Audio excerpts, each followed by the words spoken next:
हैं कि एक तरफ रामनवमी को लेकर शहर शहर बंगाल की पुलिस अलर्ट पर है, तो वहीं रामनवमी को लेकर राजनीतिक माहौल भी गरमाया हुआ है। Bureau report, India News. Paschim Bangal में पहली बार नहीं है जब राम के नाम को लेकर बवाल हुआ हो या फिर श्री राम के नाम पर टकराव हुआ हो। बीजेपी और टीएमसी इससे पहले भी अनेकों बार आमने सामने आ चुकी हैं, लेकिन अभी मामला इतना ज्यादा बढ़ गया कि कोर्ट तक पहुंच गया और कोर्ट से ममता सरकार को लगा है बड़ा झटका।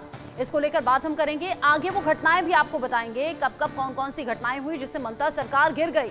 और आज एक बार फिर से सवाल उठ रहा है। मेरे साथ में भास्कर घोष जुड़ गए हैं जो कि बीजेपी के नेता हैं, अबू शर्मा मेरे साथ में हैं, कांग्रेस के प्रवक्ता नीलांजन दास जी मेरे साथ में हैं, टीएमसी के नेता, और डॉक्टर एसके दत्ता मेरे साथ में राजनीतिक विश्लेषक के तौर पर जुड़े हुए हैं। आप सभी का स्वागत इंडिया न्यूज पर।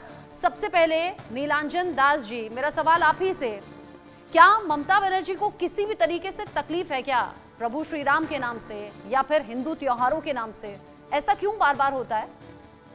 ऐसा कुछ हुआ ही नहीं है। आप जो बोल रही है कि परमिशन नहीं दिया गया था, ऐसा कुछ नहीं हुआ है।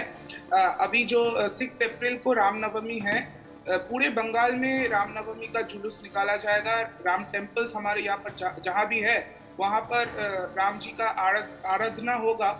लेकिन ये जो मामला है, इसमें क्या हुआ था, ये एक ऑर्गेनाइजेशन है अंजनी पुत्र सेना, वो एक परमिशन मांगे थे हावड़ा पुलिस से। हावड़ा पुलिस उनको कोई डिफरेंट रूट ऑफर किया था कि आप इस रूट से जाइए। किस बात के लिए?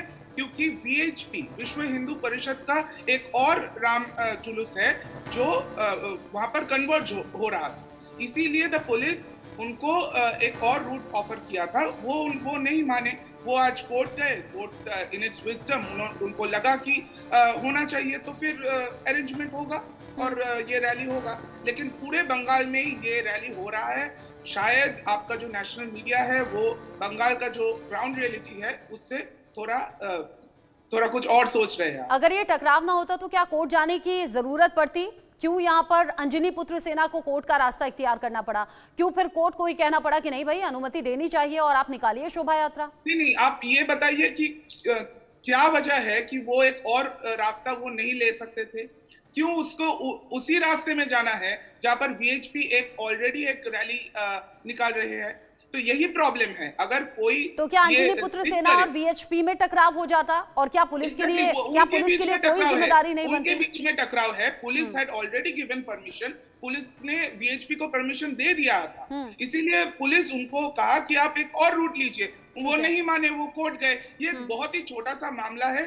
पूरे बंगाल में रामनवमी बहुत ही भव्य तरीके से मनाया जाएगा। वो आप 6 तारीख को देखेंगे। नीलांजन जी देखिए, छोटा मामला तो इसलिए नहीं रहता क्योंकि बात पश्चिम बंगाल की आ जाती है। छोटा मामला इसलिए नहीं रहता क्योंकि ऐसी अनेकों तस्वीरें हैं, ऐसी अनेकों तस्वीरें हैं। जय श्री राम का नारा ममता के सामने लग जाए तो ममता बनर्जी एकदम चली जाती है और जो चेहरे पर वो जो इरिटेशन होती है वो नजर आती है।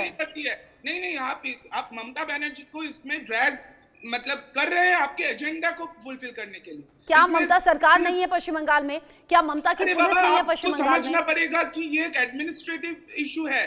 पुलिस VHP को ऑलरेडी परमिशन दे चुके हैं। तो एक ही रास्ते में अगर 2 रैली कन्वर्ज होगा तो एडमिनिस्ट्रेटिव प्रॉब्लम होगा। आपने बताया ये रीजन था। मुझे ऐसा लगता है कि पश्चिम बंगाल में अगर बार बार ये टकराव होता है, सुनिए ना, आपको ये सब लगता है? मुझे ये लगता है कि अगर ये बार बार ममता सरकार पर सवाल होता है तो एक्स्ट्रा सेंसिटिव रहना चाहिए। एक्स्ट्रा सेंसिटिव आपको रहना चाहिए, ममता सरकार को एक्स्ट्रा सेंसिटिव रहना चाहिए। क्यों मिथुन चक्रवर्ती अभी पिछले दिनों कह रहे थे कि अगर इस बार बीजेपी नहीं जीती तो हिंदुओं को यहाँ रहना मुश्किल हो जाएगा? बंगाल के लिए थोड़ा सा भी रेलिवेंट नहीं है। मैं कह रही हूँ क्यों मिथुन चक्रवर्ती को ये कहना पड़ गया कि अगर इस बार बीजेपी नहीं जीती तो हिंदुओं का यहाँ रहना मुश्किल हो जाएगा, हिंदू यहाँ से चले जाएंगे। बीजेपी का नेता है, यही उनका नैरेटिव है और यही आपका चैनल का भी नैरेटिव है। अगर हमारा नैरेटिव होता तो आपको यहाँ आपका पक्ष बोलने के लिए नहीं बिठाया होता, फिर एक तरफा चल रही होती चीजें। आपसे पूछा जा रहा है कि रीजन क्या है? जब जय श्री राम का नारा लगाया जाता है, जब पीएम मोदी के साथ में ममता बनर्जी मौजूद रहती हैं, जय श्री राम के नारे से चिढ़ किसको होती है? जय श्री राम के नारे से चिढ़ किसको होती है? मुझे बताइए ना, जय श्री राम के नारे से चिढ़ किसको होती है? किसी को नहीं होता है। चलिए रहने दीजिए, उन्हीं लोगों को होता है। वो तस्वीरें तो सबने देखी लोगों को लिंच करते वक्त जय श्री राम बोलते हैं। वो तस्वीरें सबने देखी हैं जब ममता बनर्जी के सामने जय श्री राम का नारा लगाया गया और वो वहां से चली गई थी, वो चिढ़ गई थी, वो पीएम मोदी के साथ मंच पर मौजूद थी, जय श्री राम के नारे से वो चिढ़ गई थी। आपको नहीं पता कि ममता बनर्जी को ऑक्सफोर्ड ने बुलाए थे, वो आप सब डिस्कस नहीं करते हैं।